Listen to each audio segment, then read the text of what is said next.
नमस्कार दोस्तों, स्वागत करती हूँ आप सभी का अपने channel vastu vision with astro Padma पर। आशा करती हूँ कि आप सभी ठीक-ठाक होंगे।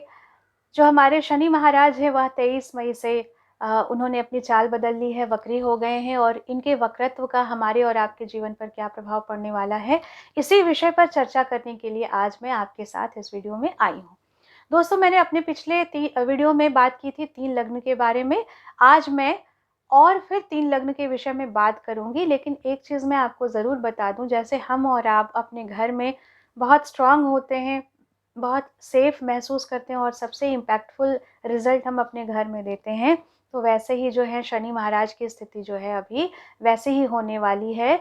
वो स्ट्रॉन्ग होकर, वक्री होकर आपके और हमारे सभी के जीवन में कभी अच्छा तो कभी बुरा परिणाम ज़रूर देंगे, क्योंकि यह एक लंबा समय है, लगभग 141 दिनों का समय है। तो कृपया आप अपना धैर्य ना खोएँ और अपने अच्छे कार्यों से आपके साथ यदि कोई परेशानी भी है, कोई समस्या भी आ रही है, तो आप उस पर निजात पा सकते हैं और आप उन समस्याओं को बहुत अच्छे तरीके से हल कर सकते हैं। तो इस वीडियो में मैं 3 लग्न के जातकों के बारे में बात करूँगी।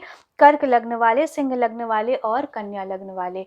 तो इन जो 3 जातकों के जीवन पर शनि का वक्रत्व ये जो है, ये टाइम पीरियड कैसा रहेगा? तो शुरुआत करते हैं हम लोग कर्क लग्न वालों के लिए। देखिए, कर्क लग्न के जो जातक होते हैं ना, सप्तम में सप्तमेश का वक्री होना उनका बतला रहा है कि उनके वैवाहिक जीवन में जो है वो थोड़ी-सी उथल-पुथल आने की संभावना है। उथल-पुथल मीन्स कि आपको अपने जीवन साथी के साथ, अपने पति या पत्नी के साथ फुली कमिटेड होने की आवश्यकता है। कई बार ऐसा हो सकता है कि आपका जो विश्वास है एक दूसरे में थोड़ा डगमगाने लगे, तो इस समय अपना धीरज ना खोएं और पूरी तरह से अपने जीवन साथी को सपोर्ट करें, उनके साथ स्ट्रॉन्ग पिलर बनकर खड़े रहें। तो यह समय जो है आपके लिए एक अच्छा पीरियड हो सकता है, अन्यथा आपके आपसी रिश्तों में तनाव की पूरी संभावना दिख रही है। दूसरी चीज़ है कि दोस्तों, आपको स्वास्थ्य को लेकर अनुशासित होने की बहुत ज़रूरी है, आवश्यकता है। आप अपने दिनचर्या को बहुत व्यवस्थित रूप से करें, ताकि आप जितना भी काम करें वो स्मूथ आपका हो सके। यदि मैं धन संपत्ति की बात करूं तो पैतृक संपत्ति कुछ ना कुछ आपको मिलने की संभावना है, यानी कि कुल मिलाकर देखें तो आपके लिए शनि का वक्रत्व, अगर हम वेल्थ के पॉइंट ऑफ व्यू से देखें तो वो बहुत ही ज़्यादा हेल्पफुल है, बहुत ही ज़्यादा अच्छा है, बहुत अच्छे पैसे आने के योग हैं। आपके 11वें घर में भी राहु है, तो भाग्य आपका विशेष साथ देगा। बहुत स्ट्रॉन्ग आपके अभी वेल्थ से रिलेटेड परिणाम आएंगे, रिजल्ट आएंगे और इस पीरियड को आप बहुत अच्छे से यूटिलाइज कर सकते हैं। आपके पास जो पैसे आ रहे हैं उसको आप किसी नए प्रोजेक्ट में लगा सकते हैं, उसके लिए यह आपका गोल्डन पीरियड है। तो कुल मिलाकर अगर देखें तो कर्क लग्न वालों के लिए यह शनि का वक्रत्व बहुत ही फायदेमंद रहने वाला है। केवल आप अपने रिश्तों पर और सेहत पर थोड़ा-सा ध्यान दे लें। तो बातें करते हैं सिंह लग्न के जातकों के लिए। दोस्तों, षष्ठ भाव में षष्ठेश का वक्री होना और सप्तम में जो गुरु हैं वो आपके लग्न को देख रहे हैं। तो ऐसे सिचुएशन में क्या होगा कि आपके जो जीवन साथी हैं या आपके जो पार्टनर हैं या वो आप पर हावी होने का प्रयास करेंगे, यानी कि कहीं न कहीं आपका पोज़ीशन जो होगा वो सेकेंडरी होगा। तो ऐसे में क्या सही है, क्या गलत है, इसको देखना बहुत ही ज़्यादा ज़रूरी है। यानी कि जहाँ आवश्यक ना हो, तो आप उनके हावी होने को स्वीकार ना करें, अच्छे तरीके से अपनी बातों को समझाएँ, एक प्रॉपर अंडरस्टैंडिंग डेवलप करने की कोशिश करें। और आपके लिए एक चीज़ मैं और आपको बतलाना चाहूँगी कि यह जो समय है आपके लिए लगातार परिश्रम करने का समय है, यानी कि आपको कंसिस्टेंटली, यानी कि लगभग 141 दिनों का समय है, तो लगभग 135-40 दिन तो आपको लगातार मेहनत करनी ही करनी है, तभी जाकर आपको जो आप आउटपुट लेना चाह रहे हैं वो आपको मिलेगा। और एक चीज़ मैं आपको सचेत करूँगी सिंह लग्न वालों से कि यदि आपके साथ कोई केस मुकदमा हो रहा है या आपने किसी पर मुकदमा किया हुआ है और आप जान रहे हैं कि आपने जिस पर मुकदमा किया है वो सही है और आप गलत है, तो यह सही समय है आप अपने मुकदमे को वापस ले लें। विथड्रॉल यहाँ पर आपके जीवन में बहुत ही अनुकूल परिणाम देगा।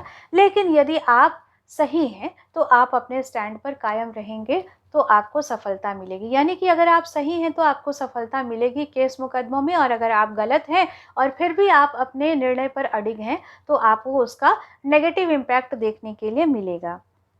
और सबसे बड़ी चीज़ क्या है कि आपको एक, अगर हम लोग वेल्थ की बातें करें, अगर धन संपत्ति की बातें करें, तो सिंह लग्न वालों के लिए यह समय बहुत ही अच्छा है। जैसा आपको एक कुछ न कुछ पैतृक संपत्ति की प्राप्ति होने की पूरी संभावना बन सकती है। यह कोई ज़मीन का टुकड़ा हो सकता है, कोई एफडीज़ हो सकती है, कोई इन्वेस्टमेंट हो सकती है, कोई न कोई गोल्ड हो सकता है। यानी कि आपको एंसेस्टर्स से या अपने पूर्वजों से उनके द्वारा अर्जित की गई सामग्रियों में से कुछ न कुछ चीज़ तो अवश्य मिलेगा। लेकिन आप लगातार प्रयासरत रहें, मेहनत करते रहें, ताकि आप और अच्छा से अच्छा परिणाम इस समय का ले पाएँ।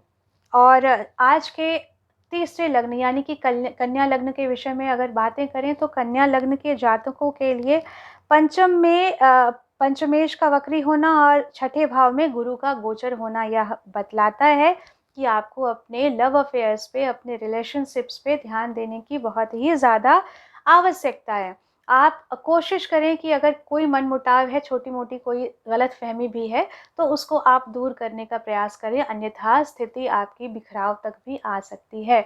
सो be alert for your love life. अगर बातें करें प्रतियोगिता परीक्षाओं की, तो कन्या लग्न वालों के लिए यह जो अवसर है वो बहुत ही अच्छा अवसर है। I can say it's a golden time.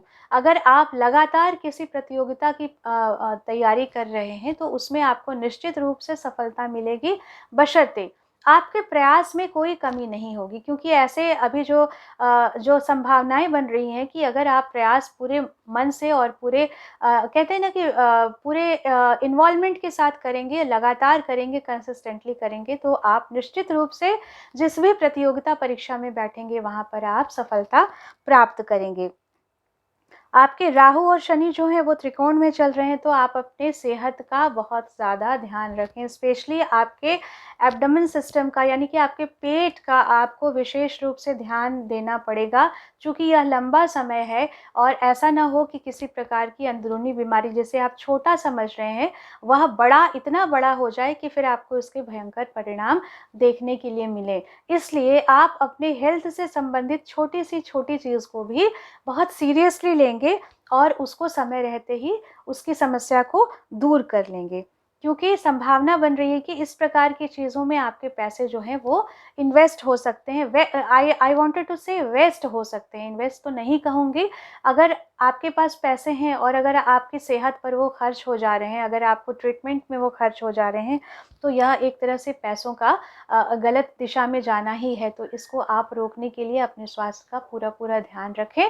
संभावना पूरी बन रही है कि आपका बहुत ज़्यादा खर्चा आपके हेल्थ के संदर्भ में हो सकता है। और अगर इस दौरान यदि आपको किसी को कर्ज देना हो और कहीं आप अगर हैवी इन्वेस्ट कर रहे हैं, तो मैं आपको सचेत करूँगी कि आप ना करें। ऐसा आपके लिए अच्छा समय नहीं है।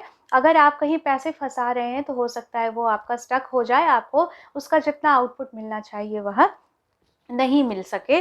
तो ओवरऑल मैं कहूँगी कि बहुत अच्छा तो कन्या लग्न वालों पर प्रभाव नहीं पड़ने वाला है, लेकिन यदि आप इस समय को लगातार अपनी सेहत पर ध्यान देकर लगातार प्रयास करते हुए अच्छे कर्मों के द्वारा आप जो भी थोड़े से प्रतिकूल परिणाम आपके लग्न वालों पर दिख रहे हैं, तो आप इनको अनुकूल परिणामों में तब्दील कर सकते हैं। क्योंकि शनि जो है वो कर्म के देवता हैं, वो प्लैनेट ही हैं कर्म के। वो जितना मेहनत करवाते हैं उतना ही अच्छा और लॉन्ग रन में रिजल्ट देते हैं। तो आने वाली समस्याओं से ना घबराएं, इस सुंदर समय का सदुपयोग करें और पूरी निष्ठा के साथ यदि हम कर्म करेंगे, तो कोई भी प्लैनेट हमारे अगेंस्ट नहीं जा सकते हैं।